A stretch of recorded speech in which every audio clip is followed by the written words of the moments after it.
Welcome to my American History Notes, where I discuss a few things that I'm learning about American history or I have learned, thought I knew, and I'm learning more stuff and I want to share it with you. It's right there on the surface. It's not very deep, but I want to share it with you because some of these names and people I mentioned shouldn't be forgotten. They should be brought up from time to time and remembered. Um, and I didn't know about most of these people. So I'm going to discuss some notable Hispanic Americans today. And certainly there's too many for me to do in 20 episodes. So their contributions to what we call America um, are just amazing. So, but I'm going to limit it to just a few. And today we'll start with some of these. I'm going to begin. I hope you'll follow my channel here. I'm going to begin with a list I got on the internet and add a couple names to it. But the first person I want to mention is, and this is not in rank of importance. Okay, this is just as I get to them. Jovita Idar. She worked for her father's newspaper, La Cronica, and she spoke out against racism and in support of women and Mexican American rights. Um, and then she wrote an article criticizing Woodrow Wilson's decision to send U.S. troops to the border in the early 1900s, and she got a visit from the Texas Rangers. But she died in San Antonio in 1946. She was a very influential and powerful voice, a Latina. Um, the next person I want to mention is Gwen Ifill. Um, and Gwen Ifill is part Panamanian and Barbados, part Panamanian Barbadian American journalist. She was a political correspondent and co-anchor of the PBS NewsHour. She was a reporter for the Baltimore Evening Sun, the Boston Herald American, and she moderated the vice presidential debates in 2004 and 2008, and wrote a best-selling book on race relations in America, The Breakthrough: Politics and Race in the Age of Obama. She's received more than 20 honorary doctorates and the highest honor from the National Press Club, the Fourth State Award. She died in 2016 from breast cancer and another type of cancer. So she's also on the list of notable African Americans because she's a Barbadian. Then there's another individual that really fascinating. I never heard of him, and I looking into this. It's really interesting. His name is Guy Gabaldon. Guy, he was just a boy. He was fostered by a Japanese family in Los Angeles when he was a boy, and he learned basic Japanese. And he lived with him until they were interned in the camps during the start of World War II. And he was a Marine stationed in the South Pacific, and he accomplished a legendary feat. You should look into this. He peacefully captured more than 1,500 Japanese soldiers by negotiating in conversational Japanese he learned as a boy. He was called, this is wonderful, to learn something new like this, the Pied Piper of Saipan. So definitely somebody you want to look into. Um, and then there is Ellen Ochoa. She was born in Los Angeles, raised in La Mesa, California. She's a PhD. She was the first Hispanic woman in space. She had a doctorate in engineering from Stanford, joined NASA in '88, and her first mission in space was aboard the Shuttle Discovery in 1993. She went on and did 3 more missions. So pretty remarkable woman to do that. And then we have come to a person named Jose Andres. He came to the U.S. from Spain, and he after the earthquake in Haiti, he formed the World Central Kitchen. And after Hurricane Maria, he gathered 19,000 volunteers to serve 3.5 million meals. He just has done so much as a chef, and he won what's called the James Beard Award for Outstanding Chef and Humanitarian of the Year, and was nominated for the 2019 Nobel Peace Prize. So, pretty remarkable individual. Um, and I'd like to alert you to Richard Cavazos. He was a Texan and Mexican American. He was the first Hispanic person to become a 4-star general in the United States Army. Graduating Texas Tech, he served in the Korean War. He was commander of the 65th Infantry Regiment. He served in Vietnam as commander of the 1st Battalion, 18th Infantry Division. He became the first Hispanic four-star general of the United States Army in '82, and he has a lot of military Distinguished Service Cross, Silver Star, Bronze Star, Purple Heart. He died in San Antonio in 2017. Remarkable individual. I hope that you'll look into him. Now we have someone, Ileana Ros-lehtinen.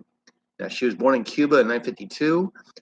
She ran for political office for Congress, and she was elected to the first Hispanic woman to serve in both the Florida House of Representatives and the Florida Senate. And she won her election in the United States Congress, and she was a pretty remarkable person. I believe she's still alive, if I'm not mistaken. Then a next person I wanted to talk about is named Roberto Clemente. I'm sure you guys, people have heard of him. Excuse me. He was originally from Puerto Rico, and his name was Roberto Clemente Walker. He played Major League Baseball starting in '54. That's what he came to the U.S. for. Spent his career as a right fielder for the Pittsburgh Pirates. He's always respected. He's always well known. His name comes up quite often in sports. He was an elite athlete, achieved more than 3,000 base hits, and he did face a lot of racial bias. But he became an advocate for Latino and Black players' rights in baseball. He died in a plane crash in 1972 en route to bring relief to earthquake-stricken Nicaragua. He did have a life of serving others. He was the first Hispanic baseball player to be inducted into the Major League Baseball Hall of Fame.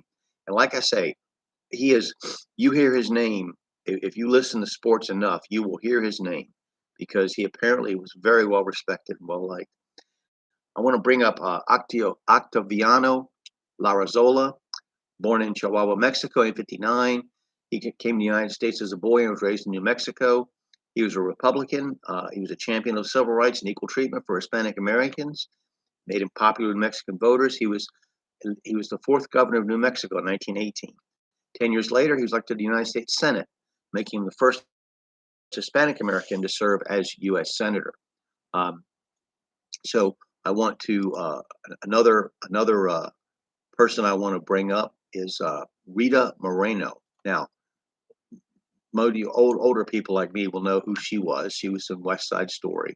She was the first Hispanic woman to win an Academy Award, and she's won the Peabody, Emmy, Grammy, Oscar, and Tony Awards over the course of her career, which has spanned more than 70 years. It's called the PEGOT winner. She's been from stage to screen, and we best know her. Most of us best know her from West Side Story. She's talked a lot about emotional problems, depression, suicide attempts, and she had a relationship with Marlon Brando. So she's very up there in age, but she has had a long, productive life, and many people know who she is. So the next one I want to discuss is Ruben Salazar. He was immigrated to the United States from Mexico, Ciudad Juarez. He became one of the first Mexican-American journalists in the mainstream media. He highlighted the lives of Chicanos in the United States. He was raised in El Paso, served in the Army, became a journalist for the Los Angeles Times, and he was killed covering a protest for the Vietnam War in 1970. Then somebody that many of you younger people will know, Lin-Manuel Miranda. He was the one who wrote the Broadway musical Hamilton, which was really, really popular recently. Got a Tony Award for the Best Musical in 2016, and so he's pretty famous. He's pretty famous, and none of these people. I'm not advocating their personal politics or anything like that. I'm just simply pointing out they are significant people in the Hispanic community. There's also Sonia Sotomayor. She was Bronx-born. She became the first Hispanic Supreme Court Justice of the United States, nominated by Barack Obama. So we know her, as a liberal, but that doesn't mean that she hasn't accomplished a great deal in her life, and is somebody that we should know about. So the next person I want to bring up is, let's see here. I have to skip so many. Um, oh, today, today I want to finish with talking about my favorite. Okay, now you say, why is this your favorite? Well, as a kid, the old West was a big deal to me, like it was to a lot of little boys. And one of my favorite characters from the old West is a Mexican American lawman named El Fuego Baca. On El Fuego Baca, there's a great Disney movie. It was a television serial called The Nine Lives of El Fuego Baca, and it was later made into a movie, El Fuego Baca, Six Gun Law. It's really good, for Disney. And he was born in Socorro, New Mexico, and moved to Topeka, Kansas, and he became a lawman. Um, and he had some great lines, and that they gave him some great lines in that movie, like you have a right to private property if you're willing to fight for it. I love that one. That was my favorite, I think. Um, but he is famous for a gunfight where he fought a large number of guys who were trying to kill him because he tried to arrest somebody, and it took 33 after 33 hours and 4,000 rounds fired. Um, he the battle was over, but he was charged with a crime and committed of it, and acquitted of it.